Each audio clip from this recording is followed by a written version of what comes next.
ഈ ഒരു പൂജാ ചടങ്ങിന് എത്താൻ കഴിഞ്ഞാൽ വളരെ സന്തോഷമുണ്ട്. ഞാനിവിടെ എത്തിച്ചേരാനുള്ള പ്രധാന കാരണം ബിപിനാണ്. ബിപിനെ എനിക്ക് ഒരുപാട് ഇഷ്ടമാണ്. ബിപിൻ നായകനാകുന്ന ഒരു ചിത്രത്തിൻ്റെ പൂജാകർമ്മത്തിനെത്തുക എന്നുള്ള വളരെ സന്തോഷമുള്ള കാര്യമാണ്. മലയാള സിനിമയുടെ നല്ല കാലത്തിൽ ഒരു പുതിയ സിനിമ കൂടെ സംഭവിക്കുകയാണ്. കൂടുതൽ പുതിയ 2 സംവിധായകർ, എഴുത്തുകാർ, പുതിയൊരു നിർമ്മാണ കമ്പനി വലിയ വിജയമായി തീരട്ടെ. ഈ ടൈറ്റിൽ വളരെ അട്രാക്റ്റീവാണ്. അത് ഒരു ആകാംക്ഷ ജനിപ്പിക്കുന്നതാണ്. തീർച്ചയായിട്ടും ഒരു വലിയ വിജയമായി തീരട്ടെ എന്ന് ആശംസിക്കും. നമ്മുടെ മുമ്പിൽ 2.5 പതിറ്റാണ്ടിന് ശേഷം ഇന്ന് ദേവദൂതൻ എന്ന് പറയുന്ന സിനിമയ്ക്ക് കിട്ടിയ ഒരു അക്സെപ്റ്റൻസ് ഉണ്ടല്ലോ. അപ്പൊ അത്രയും നാൾ മുമ്പുള്ള കഠിനാധ്വാനത്തിന് ഇത്രയും വലിയൊരു സ്വീകാര്യത കിട്ടുമെങ്കിൽ ഉറപ്പായിട്ടും ബിപിൻ ജോർജിന്റെ സമയം ഇവിടെ നിന്ന് തുടങ്ങുകയാണെന്നാണ് ഞാൻ വിശ്വസിക്കുന്നത്. ഗംഭീരമായിട്ട് വരട്ടെ. പുതിയ എഴുത്തുകാർ, പുതിയ സംവിധായകര്, അവർക്ക് എല്ലാവിധ ആശംസകളും. കൂടുതൽ ഗംഭീരമാവും.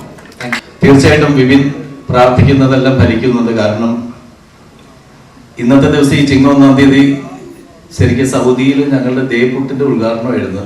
ഞാൻ പറഞ്ഞടാ എനിക്ക് വരാൻ പറ്റില്ല, 17-ാം തീയതി ഞാനിവിടെ ഇല്ല, ഞാൻ അവിടെ ഇരിക്കുന്നു പറഞ്ഞു. അവൻ പറഞ്ഞു ഇല്ല കൈക്ക വരുമെന്ന് പറഞ്ഞു.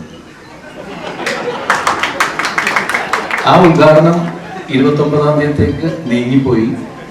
അത് 17-ാം തീയതി ഇന്ന് കൃത്യമായിട്ട് പറഞ്ഞു. അവൻ നീ പ്രാർത്ഥിച്ച ഫലിക്കും, ഈ സിനിമ സൂപ്പർ ഹിറ്റാവും. വിഷ്ണു പറഞ്ഞ പോലെ തന്നെ ഈ മുമ്പിൽ ഇങ്ങനെ ഇരിക്കുന്ന ഏറ്റവും വലിയ പ്രത്യേകത എന്ന് പറഞ്ഞാൽ, ഏറ്റവും വലിയ സന്തോഷത്തിൽ ഇരുന്നതിന്റെ കാര്യം എന്ന് വെച്ച് കഴിഞ്ഞാല്, എന്നെ സ്നേഹിക്കുന്ന, വിഷ്ണുവിനെ സ്നേഹിക്കുന്ന, ഞങ്ങൾ നന്നാവണമെന്ന് ആഗ്രഹിക്കുന്ന ഒരു കൂട്ടം ക്രൗഡാണ് എൻ്റെ മുമ്പിൽ നിൽക്കുന്നത്. ഇതിന്റെ ഡയറക്ടേഴ്സ് ഷാഫിക്കയും ഷാനി ചേട്ടനാണ്.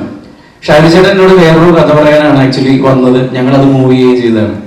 പിന്നീട് ഞാൻ അറിയുന്നു ഷാഫി ചേട്ടനും ഒരു പരിപാടിയായിട്ട് വന്നു. പിന്നീട് ഞാൻ അറിയുന്നു അവർ 2 പേരും ഒരുമിച്ച് ഒരേ കഥ, എനിക്ക് ഇഷ്ടപ്പെട്ടൊരു കഥ ചെയ്യാണ്.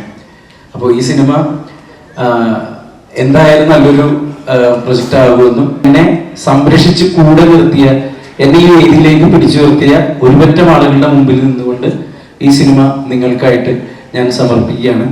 ഗംഭീരമാക്കി ഷൂട്ട് ചെയ്യാൻ പറ്റട്ടെ. സന്തോഷം സന്തോഷം സന്തോഷം.